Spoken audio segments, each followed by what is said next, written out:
এবার ফ্রান্স ও জাপানে করোনার নতুন ধরন, বাংলাদেশে 24 ঘন্টায় আরও 30 জনের মৃত্যু।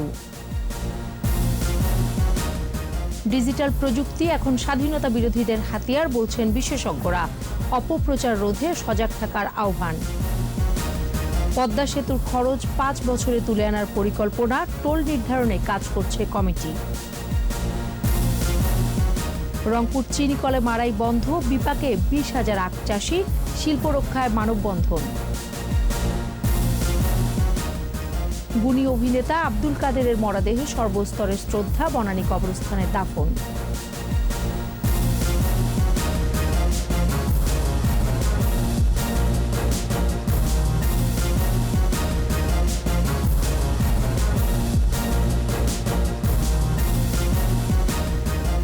শুনছিলেন ফার্স্ট সিকিউরিটি ইসলামী ব্যাংক লিমিটেড সংবাদ শিরোনাম। আমন্ত্রণ রাত 11টার 21 সংবাদে, সাথে আছি আমি সোনিয়া স্নিগ্ধা।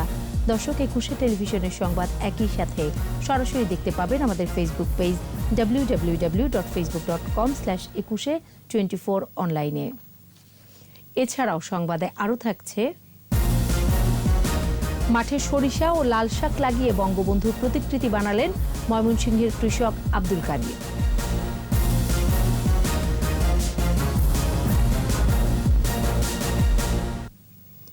যুক্তরাজ্যের নতুন করোনা ভাইরাস এবার ফ্রান্স এবং জাপানেও ছড়িয়ে পড়েছে। এটি আগেরটির তুলনায় 70% বেশি সংক্রামক। এদিকে বিশ্বে এ পর্যন্ত 8,01,96,000-এর বেশি আক্রান্ত নিয়ে মৃত্যু ছাড়িয়েছে 17,56,000-এ। আরও জানাচ্ছেন আজহারুল ইসলাম। যুক্তরাজ্যে প্রথমবারের মতো নতুন ধরনের করোনা শনাক্ত হয় গেল মঙ্গলবার। যুক্তরাজ্য থেকে ছড়ানো নতুন ধরনের করোনা ভাইরাস এবার ফ্রান্সে শনাক্ত হয়েছে। ফ্রান্সের স্বাস্থ্য মন্ত্রণালয় বলছে, নতুন করোনা ভাইরাসে আক্রান্ত একজনকে আইসোলেশনে রাখা হয়েছে। তিনি 19 ডিসেম্বর লন্ডন থেকে ফ্রান্সের টুর্স শহরে আসেন।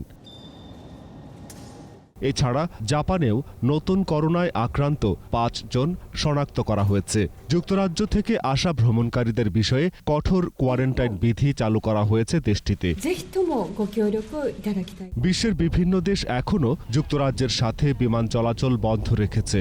তবে ফ্রান্স যুক্তরাজ্যের সাথে বন্ধ করে দেয়া সীমান্তের নিষেধাজ্ঞা বুধবার তুলে নিয়েছে। নতুন ধরনের করোনা বিস্তার বন্ধে কড়া সতর্কতা নেওয়া হয়েছে কানাডাতে। বাসিন্দাদের ঘরে থাকার আহ্বান জানিয়েছেন অন্টারিও কর্তৃপক্ষ। এদিকে বিশ্বে এ পর্যন্ত করোনায় সবচেয়ে ক্ষতিগ্রস্ত দেশ যুক্তরাষ্ট্র। যুক্তরাষ্ট্রে শনাক্ত রোগের সংখ্যা 1,92,10,166। মৃত্যু হয়েছে 3,38,263 জনের। আজহারুল ইসলাম, 21 টেলিভিশন। এদিকে দেশে করোনায় আরও 30 জনের মৃত্যু হয়েছে। এর মধ্যে পুরুষ 23 জন আর মহিলা 7 জন। এ নিয়ে মোট মৃত্যু 7,428 জনের। নতুন করে শনাক্ত হয়েছে 834 জন। সব মিলিয়ে আক্রান্তের সংখ্যা 5,08,099 জন। স্বাস্থ্য অধিদপ্তরের প্রেস বিজ্ঞপ্তিতে জানানো হয়, ঢাকা সিটি সহ দেশের বিভিন্ন হাসপাতালে ও বাড়িতে উপসর্গবিহীন রোগী সহ গত 24 ঘন্টায় সুস্থ হয়েছেন 1,685 জন। এ পর্যন্ত সুস্থ হয়েছেন 4,50,488 জন। সারা দেশে সরকারি ও বেসরকারি ব্যবস্থাপনায় 163টি ল্যাবে অ্যান্টিজেন টেস্ট সহ নমুনা পরীক্ষা হয়েছে 9,912 জনের। এ পর্যন্ত মোট নমুনা পরীক্ষা হয়েছে 31,59,260টি। ডিজিটাল প্রযুক্তি এখন স্বাধীনতা বিরোধীদের অপপ্রচারের অন্যতম হাতিয়ার। তাদেরকে প্রতিহত করে নিরাপদ সাইবার স্পেস গড়ে তোলা হবে, এগিয়ে যাবে বাংলাদেশ। আইসিটি বিভাগ আয়োজিত জাতির পিতার স্বপ্নের সোনার বাংলা বিনির্মাণে মুক্তিযুদ্ধের চেতনা ধারণ ও ডিজিটাল প্রযুক্তির সর্বোত্তম ব্যবহার শীর্ষক ভার্চুয়াল আলোচনায় এসব কথা জানান আলোচকরা। মেহেদী হাসানের রিপোর্ট। স্বাধীনতার পরই দেশ পুনর্গঠনে আত্মনিয়োগ করেন বঙ্গবন্ধু, যেখানে মানুষের অন্ন, বস্ত্র, বাসস্থান নিশ্চিত করার পাশাপাশি জনগণের সাথে সরকারের সংযোগ স্থাপনে প্রযুক্তির ব্যবহারকেও গুরুত্ব দিয়েছিলেন তিনি।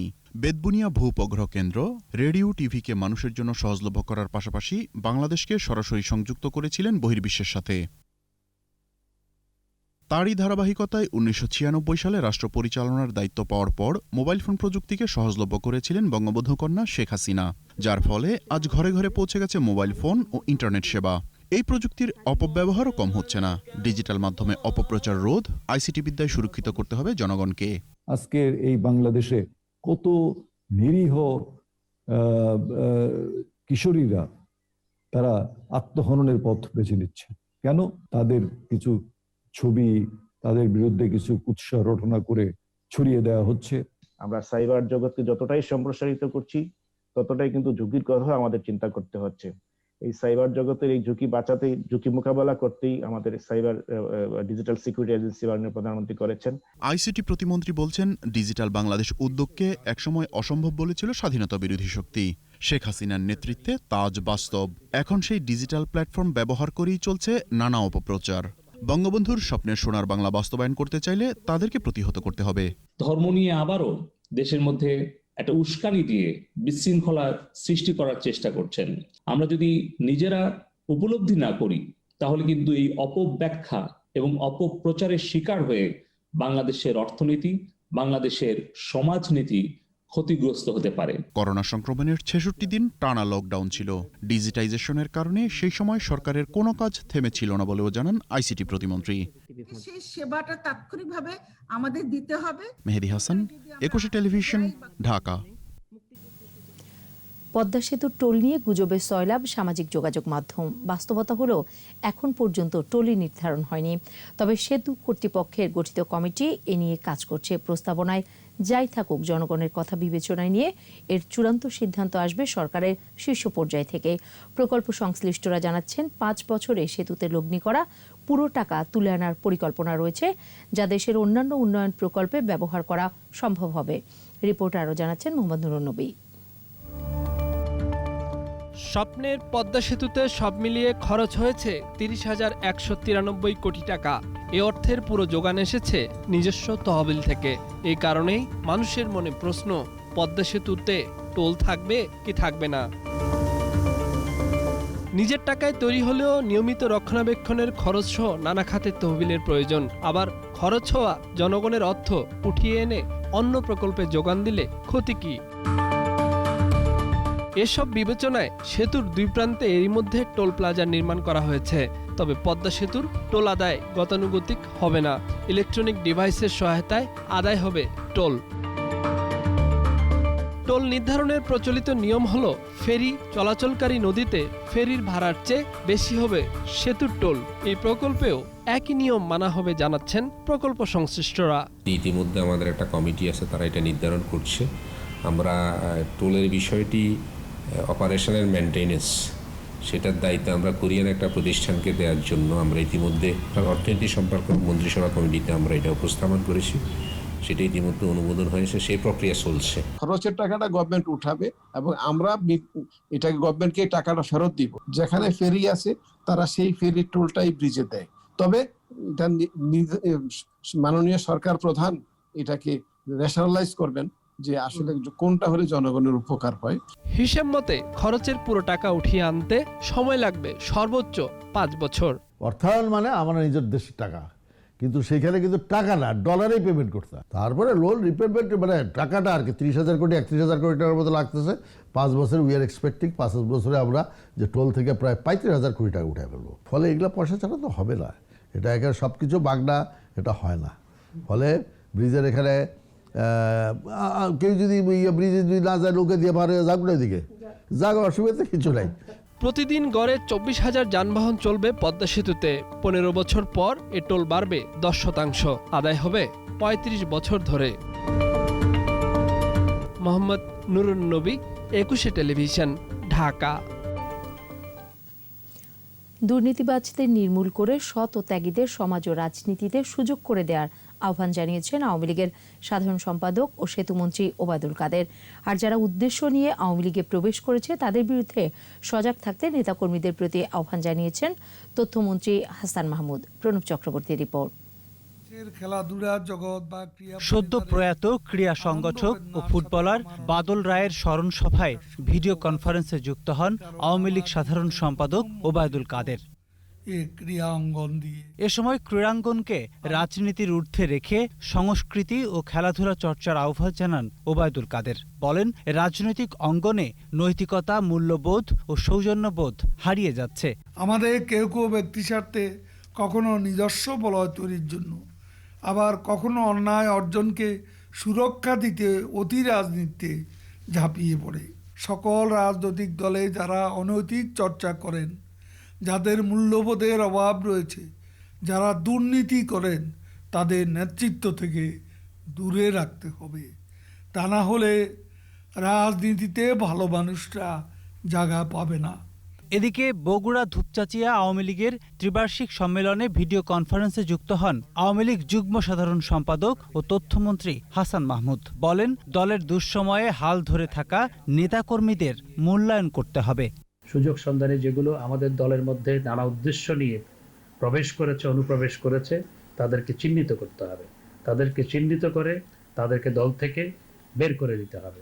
দক্ষিণ এশিয়ায় করোনা মোকাবেলায় বাংলাদেশ সফল উল্লেখ করে সকলকে সচেতন থাকার আহ্বানও জানান তথ্যমন্ত্রী। আমাদেরকে অবশ্যই সতর্ক থাকতে হবে। প্রণব চক্রবর্তী, 21 টেলিভিশন, ঢাকা। গাইবান্ধার মহিমাগঞ্জে রংপুর চিনিকলে মারাই বন্ধের সিদ্ধান্তে দিশেহারা মিলের শ্রমিক, কর্মচারী ও আখ চাষিরা। সরকারের এই সিদ্ধান্ত বাতিলের দাবিতে নানা কর্মসূচি পালন করছেন তারা। অভিযোগ, মারাই মৌসুমে সরকারের হঠাৎ এই সিদ্ধান্তে অন্তত 20,000 আখ চাষির জীবিকা অনিশ্চিত হয়ে পড়েছে। গাইবান্ধা প্রতিনিধি আফরোজা লুনার রিপোর্ট, জানাচ্ছেন সমর ইসলাম। 1954 সালে গোবিন্দগঞ্জের মহিমাগঞ্জে প্রতিষ্ঠা করা হয় রংপুর চিনিকল। এরপর থেকে এই এলাকায় প্রতিবছর 5-6 হাজার হেক্টর জমিতে আখের আবাদ করেন চাষিরা, আর তা মাড়াই করা হয় এই চিনিকলে। জেলার একমাত্র ভারী শিল্প প্রতিষ্ঠান হিসেবে এই চিনিকলের সাথে মিশে আছে শ্রমিক আর আখ চাষিদের জীবিকা। এবছরও এখানে 5,000 হেক্টর জমিতে আখ চাষ হয়েছে। 25 ডিসেম্বর মারাই উদ্বোধনের কথা ছিল, অথচ 2 ডিসেম্বর থেকে বন্ধ ঘোষণা করা হয় রংপুর চিনিকল। এতে বিক্ষোভে ফেটে পড়েন মিলের শ্রমিক, কর্মচারী ও আখ চাষিরা। বিক্ষোভ সমাবেশ ছাড়াও হরতাল কর্মসূচি পালন করেছেন তারা। এই ফসল যদি আমাদের এই এলাকায় উঠে যায়, তাহলে আমরা কৃষকেরা অত্যন্ত ক্ষতিগ্রস্ত হব। আমরা বেতন পাই না, আমরা ছেলে মেয়ে খুব অভাবের মধ্যে আছি। না খাওয়ার মরার উপক্রম হয়ে গেছি আমরা। মেল বন্ধ হচ্ছে তো আমাদের বিষ খাওয়া আমাদের মেরে ফেলেন। এই বয়সে আমরা কোথায় যাবো আর কোথায় কি করব আর কি করে খাবো? কর্তৃপক্ষ বলছে মিল বন্ধের কোনো সিদ্ধান্ত হয়নি। কর্মচারী সংকট ও পর্যাপ্ত আখের অভাবে জয়পুরহাট চিনিকলে 2 মিলের আখ মাড়াই করা হবে। বারবার বলা হইতেছে বেতন ভাতা সব চলবে, শ্রমিক যে যেখানে আছে কিছু হয়তো ডেপুটেশনে দিতে পারে, যে মিলে মারাই হবে ওই মিলে। 20,000 আখ চাষি ও শ্রমিক কর্মচারীর পরিবারের রুটিরুজির কথা বিবেচনায় দ্রুত রংপুর চিনিকলে আখ মাড়াই কার্যক্রম শুরুর দাবি সংশ্লিষ্টদের। সমর ইসলাম, 21 টেলিভিশন। পাট ও চিনি শিল্প রক্ষায় মানববন্ধন করেছে বিপ্লবী কৃষক সংহতি। জাতীয় প্রেস ক্লাবের সামনে কর্মসূচি থেকে ফসলের ন্যায্য মূল্য নিশ্চিত এবং কৃষি উপকরণের দাম কমানোর দাবি জানান বক্তারা। কৃষি ও ভূমি সংস্কারের পাশাপাশি ভূমিদস্যুদের কবল থেকে কৃষি জমি রক্ষারও দাবি তোলা হয় মানববন্ধন থেকে।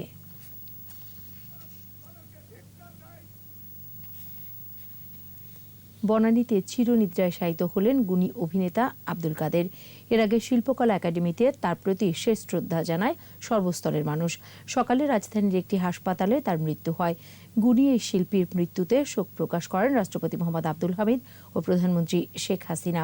সহকর্মী সাইদুল ইসলামকে সাথে নিয়ে মিনালা দিবার রিপোর্ট। আব্দুল কাদের টেলিভিশন নাটকের ভীষণ জনপ্রিয় নাম। নানা রকম চরিত্রে অভিনয় করে মানুষকে হাসিয়েছেন, আবার কাঁদিয়েছেন। আজ আবারও শেষবারের মতো সবাইকে কাঁদালেন এই গুণী অভিনেতা।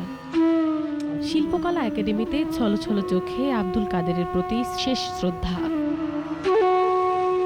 শুধু ভালো অভিনেতাই নয়, ভালো এক নাট্য সংগঠককেও হারালো বাংলাদেশ। টেলিভিশনের মাধ্যমে যে জনপ্রিয়তা অর্জন করেছে সেটা খুব কম অভিনেতার ভাগ্যেই ঘটে। একজন নাট্য অন্তপ্রাণ মানুষ, একই সাথে অত্যন্ত ভালো মানুষ। নাট্য অঙ্গনের এই ক্ষতি সহজেই কি পূরণ হবে? কাদের ভাইকে আমরা একটা শুধু লাইব্রেরি বলবো, তার থেকে অনেক বেশি কিছু ছিলেন তিনি। এমন মেধাবী অভিনেতাকে থিয়েটার সারা জীবন স্মরণ রাখবে। নাতনিকে নিয়ে সময় কাটতো আব্দুল কাদেরের। ভীষণ শূন্যতা, যেন কোথাও কেউ নেই। দাদা বলেছে যে যখন আমি চলে যাব তখন ভালো মেয়ে হবা, খারাপ কাজ করবা না, সবসময় বড়দের সম্মান করবা আর বড় সিঙ্গার হবা। গুণী এই শিল্পীর জন্য দোয়া চেয়েছেন স্বজনরা। আমি তো বাংলাদেশে যেতে পারবো, সবাইকে এক নজর দেখতে পাবো, সেটা হয়ে উঠলো না। ওনার জন্য সবাই দোয়া করবেন, আল্লাহ যেন তাকে বেহেশতে নসিব করেন। শ্রদ্ধা নিবেদন শেষে বনানীতে শেষ শয়ান।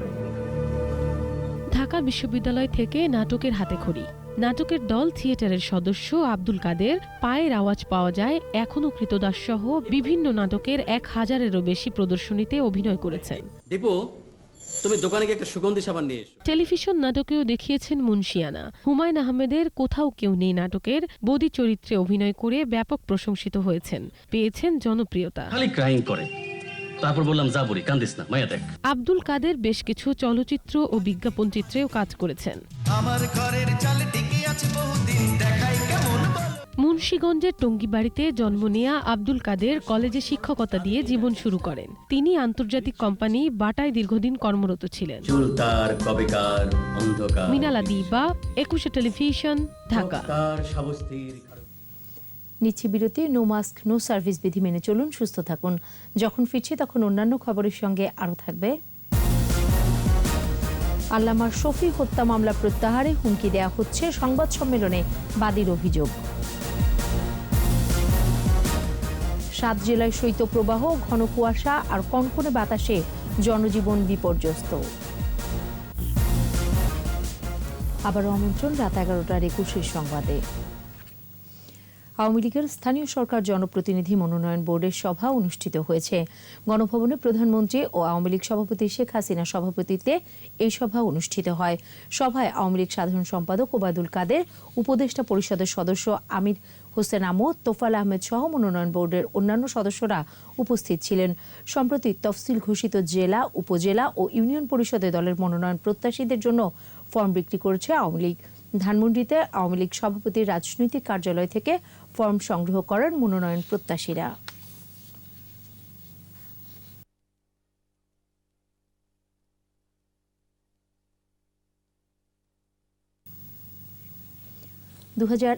সালে মুক্তি পাচ্ছে দেশের প্রথম ফিচার লেন্থ অ্যানিমেশন চলচ্চিত্র মুজিব আমার পিতা। আইসিটি ডিভিশনের অর্থায়নে নির্মিত হচ্ছে সিনেমাটি। নির্মাণের অগ্রগতি পরিদর্শন শেষে এই তথ্য জানান আইসিটি প্রতিমন্ত্রী জুনায়েদ আহমেদ পলক। আশা প্রকাশ করেন দর্শক নন্দিত হবে এই অ্যানিমেশন ফিল্ম। দীপু শিকদারের রিপোর্ট।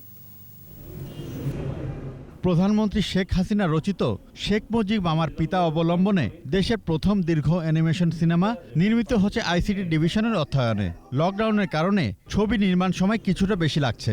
চারুকলা বেসিস লোকজন বেসিক্যালি লাগে এবং আমাদের চারুকলার অনেক শিল্পীরা একসাথে এনগেজ হচ্ছে। এখানে যেটা করতে হয়, ড্রয়িং করতে হয় এবং আমাদের ডিজিটাল প্রযুক্তি এবং হচ্ছে ম্যানুয়াল ড্রয়িং যে প্রযুক্তি, এই দুটাকে ব্লেন্ড করে বেসিক্যালি আমাদের কাজটা হচ্ছে। সিনেমা নির্মাণ কাজের অগ্রগতি দেখে সন্তুষ্ট প্রতিমন্ত্রী জুনায়েদ আহমেদ পলক।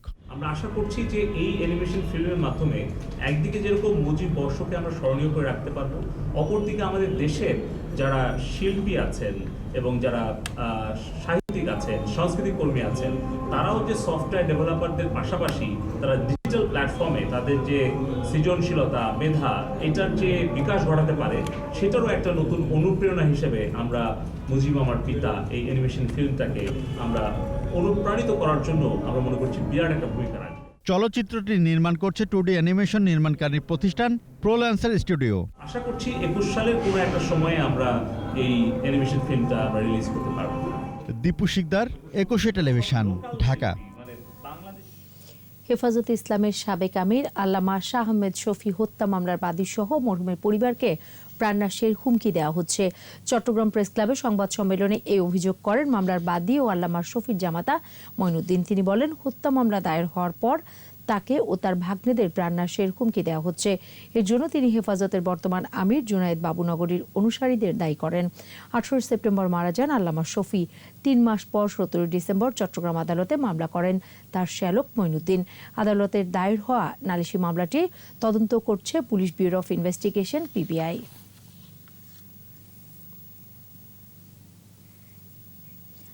জাতির পিতা বঙ্গবন্ধু শেখ মুজিবুর রহমানের ভাস্কর্য ভাঙার প্রতিবাদে মানববন্ধন করেছে আওয়ামী সাংস্কৃতিক জোট। জাতীয় প্রেস ক্লাবের সামনে মুজিব বর্ষ ও সংগঠনের প্রতিষ্ঠাবার্ষিকী উপলক্ষে আনন্দ মিছিল করে তারা। পরে বঙ্গবন্ধুর ভাস্কর্য ভাঙার সাথে জড়িতদের দ্রুত বিচারের দাবি জানান বক্তারা। এ সময় বিভিন্ন রাজনৈতিক ও পেশাজীবী সংগঠনের নেতাকর্মীরা উপস্থিত ছিলেন।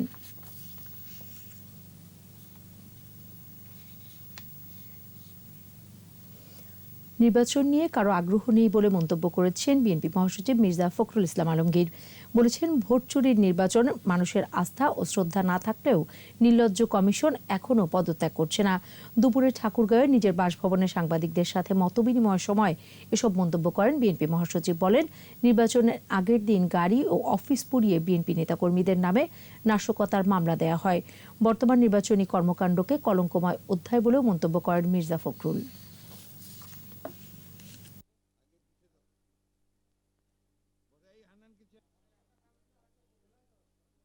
যে নির্বাচন কমিশন সম্পর্কে দেশের মানুষের কোনো শ্রদ্ধা নেই, আস্থা নেই, প্রকাশ্যে বলা হচ্ছে যে তারা চুরি করছে, তারপরেও সেই সমস্ত লজ্জাহীন শরমহীন নির্বাচন কমিশন এখন পর্যন্ত পদত্যাগ না করে সেটাকে আবার ডিফেন্ড করছে। সেখানে কি প্রশ্ন করবেন, কি কথা বলবেন? এর চেয়ে কলঙ্কময় অধ্যায় তো আর কিছু নাই যে একজন নির্বাচন প্রধান কমিশনার এবং তার কমিশনকে বলা হচ্ছে যে তারা চোর। দেশের উত্তর ও পশ্চিমাঞ্চলের 7 জেলায় বয়ে যাচ্ছে শৈত্যপ্রবাহ। জবুথবু হয়ে পড়ছে জনজীবন। আজ দেশের সর্বনিম্ন তাপমাত্রা রেকর্ড করা হয়েছে নওগাঁর বদলগাছিতে 8 ডিগ্রি সেলসিয়াস। প্রতিনিধিদের সহায়তায় মাসুম আলিসার রিপোর্ট। দিনাজপুর, নীলফামারী, কুড়িগ্রাম, পঞ্চগড়, রাজশাহী, পাবনা, নওগাঁ, কুষ্টিয়া ও শ্রীমঙ্গল অঞ্চলসমূহের উপর দিয়ে মৃদু শৈত্যপ্রবাহ বয়ে যাচ্ছে। কুড়িগ্রামে ঘন কুয়াশা আর হিমেল হাওয়ায় জনজীবনে নেমে এসেছে স্থবিরতা। ঠান্ডায় কষ্টে আছে ছিন্নমূল মানুষ। এতটাই ঠান্ডা যে হাত পা মনে করেন যে কাঁকড়ার মতন বেকা হয়ে আসে। যে ঠান্ডা পড়ছে, খেতে যাবো কুয়াশার জন্য যাইতেছি না। মৌলভীবাজারে ঘন কুয়াশায় ঢাকা পড়ে আছে সূর্য। কৃষকেরা বিপাকে পড়েছেন গবাদি পশু নিয়ে। বস্তা কাপড় দিয়ে রাখা লাগে, ঠান্ডা বাড়িয়েছে বেশি। পঞ্চগড়ে শীত আর ঘন কুয়াশায় বিপর্যস্ত হয়ে পড়েছে জনজীবন। ঠাকুরগাঁওয়ে ঘন কুয়াশা আর হিমশীতল বাতাসে জেঁকে বসেছে শীত। বাড়ছে ঠান্ডাজনিত বিভিন্ন রোগ। শিশু ডায়রিয়া হচ্ছে আমার বাবু, 4 দিন ধরে ভর্তি আছে। বাচ্চার ঠান্ডা লাগার কারণে এখন নিউমোনিয়া হয়ে গেছে। রংপুরে ঘন কুয়াশা আর হিমেল বাতাস শীতের তীব্রতাকে বাড়িয়ে দিচ্ছে। কুয়াশার কারণে দিনের বেলাতেও হেডলাইট জ্বালিয়ে যানবাহন চলাচল করতে হচ্ছে। এবার ঠান্ডা খুব, হাত মোটাটা হচ্ছে বাবা। এবার কাপড় চোপড়, ঠান্ডার কাপড় চোপড় কেউ দেয়নি। ঠান্ডা তো খুবই, এখনো কোনো কিছু আমাদের এদিকে আসে নাই। মাগুরায় 5 শতাধিক শীতার্তদের মাঝে শীতবস্ত্র বিতরণ করা হয়েছে। মাসুম আলিসা, 21 টেলিভিশন। বঙ্গবন্ধুকে ভালোবেসে মাঠে সরিষা ও লাল শাক লাগিয়ে ময়মনসিংহের ঈশ্বরগঞ্জের কৃষক আব্দুল কাদির এঁকেছেন জাতির পিতার প্রতিকৃতি সহ বিভিন্ন শিল্পকর্ম। তার এই শৈল্পিক কর্ম দেখতে ভিড় করছেন বিভিন্ন এলাকার মানুষ। কৃষি বিভাগ বলছে, বঙ্গবন্ধু কৃষি পদকের জন্য আব্দুল কাদিরের নাম প্রস্তাব করা হবে। ময়মনসিংহ বিভাগীয় প্রতিনিধি আতাউর রহমান জুয়েলের রিপোর্ট, জানাচ্ছেন মাসুম আলিসা।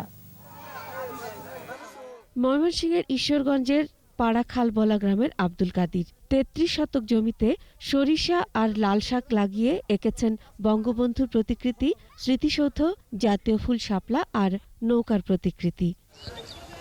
এখন তো বিজয়ের মাস, ডিসেম্বর মাস। সেই বিজয়ের মাসের উপলক্ষে মুজিবের ছবি আঁকা এবং মুজিব শতবর্ষ পালন করা এবং জাতীয় স্মৃতিসৌধ আঁকা এবং আমাদের এই যে নৌকা আঁকা আছে, শাপলা ফুল আঁকা আছে, সব মিলাইয়া এই মুজিব বর্ষের উপলক্ষে উপহার দেওয়াকে আমার কাজ। জমির বুকে শৈল্পিক এই বুনন অপরূপ দৃষ্টিনন্দন। সামাজিক যোগাযোগ মাধ্যমে খবর ছড়িয়ে পড়ায় তা দেখতে ভিড় করছেন অনেকে।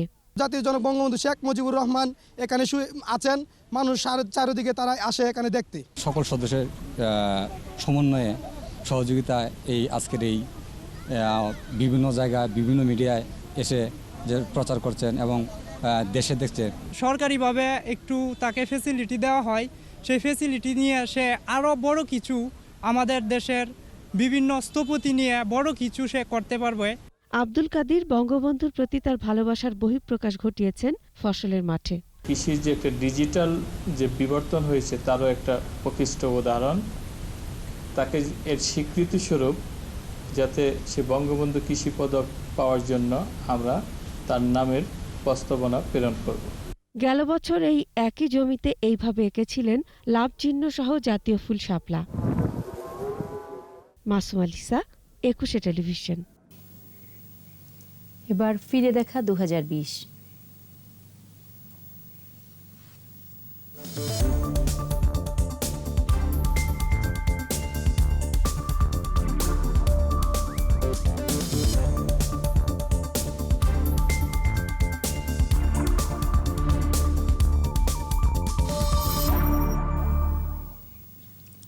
জাতির পিতার জন্ম শতবার্ষিকী মুজিববর্ষ উদযাপনের সব প্রস্তুতি যখন সম্পন্ন, তখনই হানা দেয় মহামারী করোনা। স্থগিত করা হয় সব কর্মসূচি। মূল অনুষ্ঠানটি হয় ডিজিটাল প্ল্যাটফর্মে। জাতীয় সংসদের বিশেষ অধিবেশনে জাতির পিতার জীবন কর্ম নিয়ে আলোচনা করেন সংসদ সদস্যরা। সকল অনুষ্ঠান সংকুচিত হলেও মুজিববর্ষে গৃহহীনদের ঘর করে দেওয়ার নির্দেশ দেন প্রধানমন্ত্রী। আরও জানাচ্ছেন প্রণব চক্রবর্তী।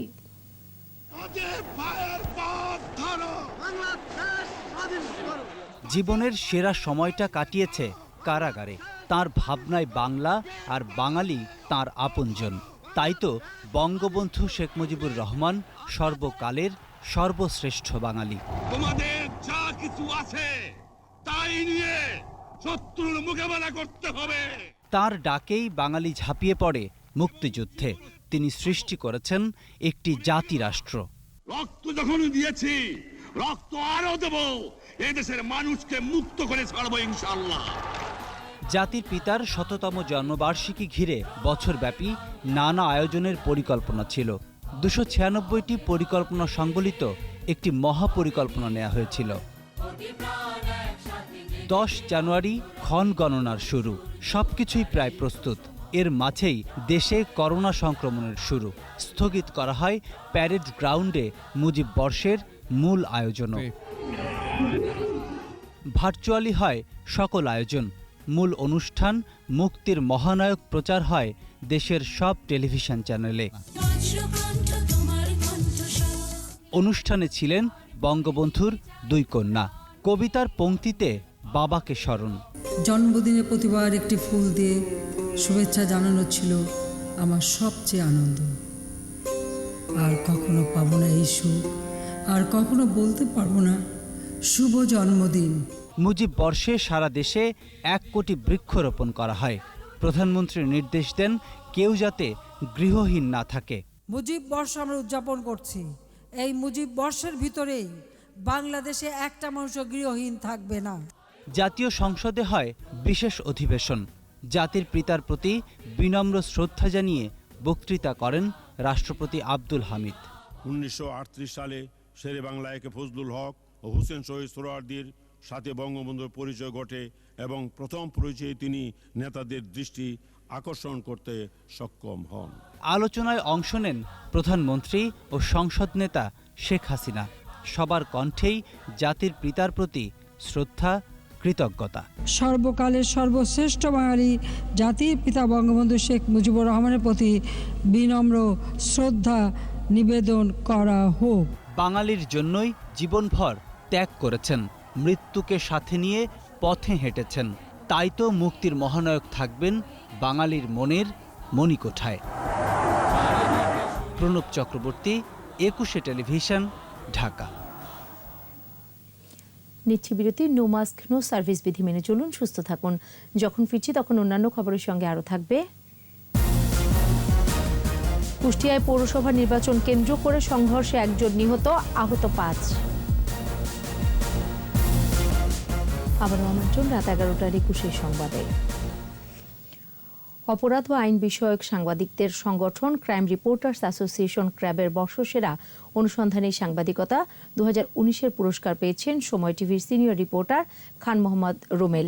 এছাড়া প্রিন্ট মিডিয়া ক্যাটাগরিতে বর্ষসেরা অনুসন্ধানী সাংবাদিকতায় পুরস্কার পেয়েছেন দৈনিক প্রথম আলোর প্রতিবেদক আহমেদ জায়েদ খান।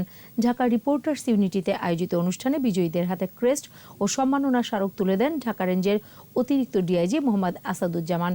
এছাড়া মাদক, নারী, শিশু ও মানবাধিকার মোট 4টি ক্যাটাগরিতে প্রিন্ট ও ইলেকট্রনিক মিডিয়ার 8 জন বিজয়ীর হাতে ক্রেস্ট তুলে দেন আমন্ত্রিত অতিথিরা।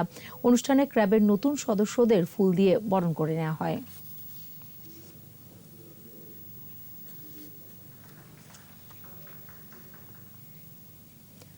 কুষ্টিয়া পৌরসভা নির্বাচনকে কেন্দ্র করে 2 কাউন্সিলর প্রার্থীর সমর্থকদের সংঘর্ষে একজন নিহত হয়েছে। এ সময় আহত হয়েছে আরও 5 জন।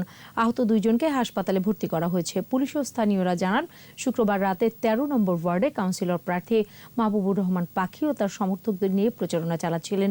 সে সময় বর্তমান কাউন্সিলর প্রার্থী রবিউল ইসলাম রবি ও তার সমর্থকরা বাধা দিলে সংঘর্ষ বাধে। পরে গুরুতর আহত সোহেলকে হাসপাতালে নেওয়ার পথে মারা যায়।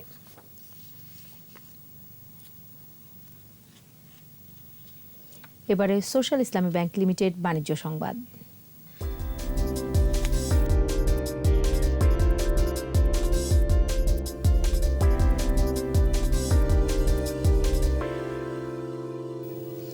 Agricultural marketing company limited AMC এর প্রাণ 2019-20 সালে শেয়ার হোল্ডারদের জন্য 32% হারে লভ্যাংশ অনুমোদন দিয়েছে। ভার্চুয়াল মাধ্যমে কোম্পানির 35তম বার্ষিক সাধারণ সভায় এই অনুমোদন দেওয়া হয়। সভায় কোম্পানির চেয়ারম্যান আহসান খান চৌধুরী, ব্যবস্থাপনা পরিচালক ইলিয়াস মৃধা, পরিচালক সাবিহা আমজাদ, পরিচালক প্রপার্টি ডেভেলপমেন্ট লিমিটেড কর্তৃক মনোনীত উজমা চৌধুরী, স্বতন্ত্র পরিচালক মোহাম্মদ আব্দুস সালাম এফসিএ, পরিচালক হিসাব চৌধুরী আতিউর রাসুল, পরিচালক বিপণন চৌধুরী কামরুজ্জামান, প্রধান অর্থ কর্মকর্তা মোহাম্মদ ইয়ামিন, কোম্পানির সচিব অ্যাডভোকেট কাজী আব্দুর রহমান ও শেয়ার হোল্ডাররা উপস্থিত ছিলেন।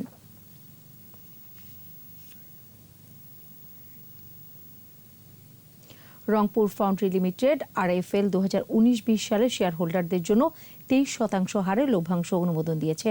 ভার্চুয়াল মাধ্যমে কোম্পানির 40তম বার্ষিক সাধারণ সভায় এই অনুমোদন দেওয়া হয়। সভায় উপস্থিত ছিলেন কোম্পানির চেয়ারম্যান আহসান খান চৌধুরী, ব্যবস্থাপনা পরিচালক রথীন্দ্রনাথ পাল, পরিচালক সাবিহা আমজাদ, পরিচালক প্রপার্টি ডেভেলপমেন্ট লিমিটেড কর্তৃক মনোনীত চৌধুরী কামরুজ্জামান, পরিচালক স্বতন্ত্র মোহাম্মদ আব্দুস সালাম এফসিএ, পরিচালক হিসাব চৌধুরী আতিউর রাসুল, পরিচালক অর্থ উজমা চৌধুরী, প্রধান অর্থ কর্মকর্তা কিশোর কুমার দেবনাথ, কোম্পানির সচিব মোহাম্মদ আমিরুর রহমান এফসিএ ও শেয়ার হোল্ডাররা উপস্থিত ছিলেন।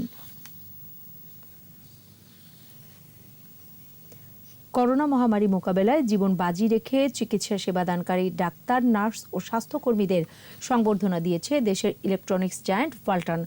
রাজধানীর ওয়ালটন কর্পোরেট অফিসে হেলথ কেয়ার হিরোস শীর্ষক সংবর্ধনা অনুষ্ঠানের আয়োজন করা হয়।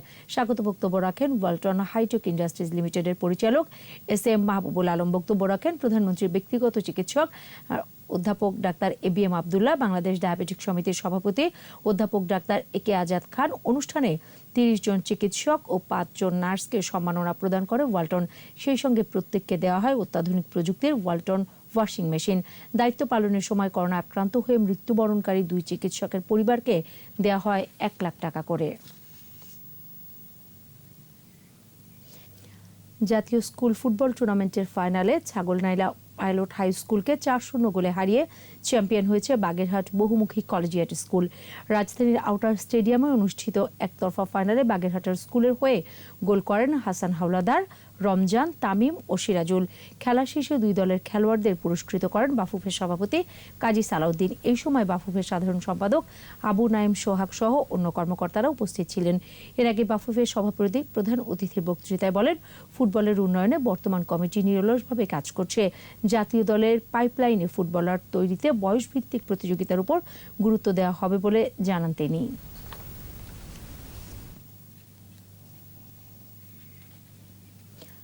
জাতির পিতা বঙ্গবন্ধু শেখ মুজিবুর রহমানের জন্ম শতবার্ষিকী উদযাপন উপলক্ষে রাজধানীর সুলতানা কামাল ক্রীড়া কমপ্লেক্সে আজ শুরু হলো বঙ্গবন্ধু বিজয় দিবস নারী বাস্কেটবল টুর্নামেন্ট।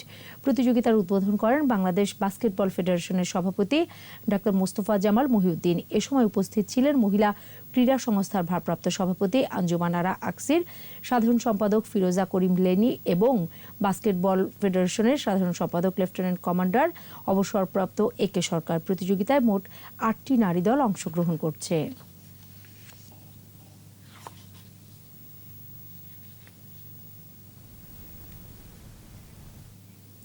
বাদল রায় ক্রীড়ামোদী মানুষের হৃদয়ের মাঝে অমলিন থাকবেন বলে উল্লেখ করেছেন আওয়ামী লীগ সাধারণ সম্পাদক ও সেতু মন্ত্রী ওবায়দুল কাদের। সদ্য প্রয়াত সাবেক জাতীয় ফুটবলার বাদল রায়ের স্মৃতিচারণ অনুষ্ঠানে প্রধান অতিথির বক্তব্যে তিনি এই মন্তব্য করেন। অনুষ্ঠানে ভার্চুয়ালি যোগ দেন ওবায়দুল কাদের। এ সময় যুব ও ক্রীড়া প্রতিমন্ত্রী জাহিদ আহসান রাসেল, সাবেক জাতীয় ফুটবলার আব্দুল গাফফার, প্রবীণ ক্রীড়া সংগঠক ও রাজনীতিবিদ মোজাফফর হোসেন পল্টু সহ অন্যান্যরা উপস্থিত ছিলেন। বক্তারা বাদল রায়ের জীবনের বিভিন্ন বিষয় নিয়ে আলোচনা করেন। ক্রীড়াঙ্গনের পাশাপাশি রাজনীতিবিদদের মাঝেও বাদল রায় জনপ্রিয় ছিলেন বলে মন্তব্য করেন বক্তারা। গত 22 নভেম্বর রাজধানীর একটি হাসপাতালে মারা যান বাদল রায়। বঙ্গবন্ধু ফার্স্ট সিকিউরিটি ইসলামী ব্যাংক লিমিটেড বিজয় দিবস ক্লাব কাপ রাগবি প্রতিযোগিতায় চ্যাম্পিয়ন হয়েছে ক্যাপিটাল রাগবি ক্লাব। রাজধানীর আউটার স্টেডিয়ামে একতরফা ফাইনালে sports for hope and independence ক্লাবের বিপক্ষে ক্যাপিটাল রাগবি ক্লাব জয় পায় 39-03 পয়েন্টে। পরে দুই দলের খেলোয়াড়দের হাতে পুরস্কার তুলে দেন অনুষ্ঠানের প্রধান অতিথি বীর মুক্তিযোদ্ধা তোফাজ্জেল হোসেন বাদল। বাংলাদেশ রাগবি ফেডারেশনের সাধারণ সম্পাদক মৌসুম আলী ছাড়াও অনুষ্ঠানে উপস্থিত ছিলেন ফার্স্ট সিকিউরিটি ইসলামী ব্যাংক লিমিটেডের কর্মকর্তা আশরাফুল ইসলাম।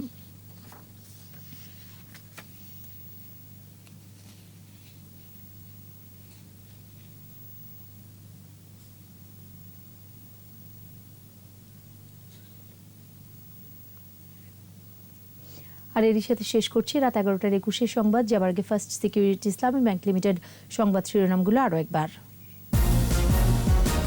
এবার ফ্রান্স ও জাপানে করোনার নতুন ধরন, বাংলাদেশে 24 ঘন্টায় আরও 30 জনের মৃত্যু।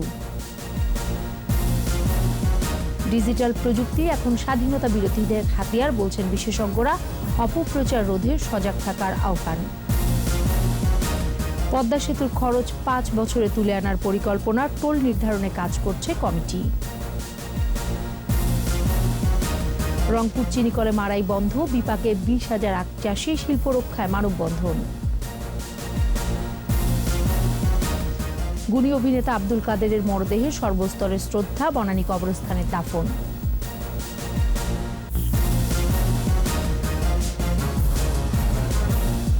সর্বশেষ খবর জানতে ডায়াল করুন 2021 নম্বরে, আর ভিজিট করুন 21-tv.com ওয়েবসাইটে। এছাড়া ফেসবুকে লগ অন করতে পারেন facebook.com/2124 অনলাইনে। পরের সংবাদ রাত 1টায় দেখার আমন্ত্রণ রইল। স্বাস্থ্যবিধি মেনে চলুন, সুস্থ থাকুন।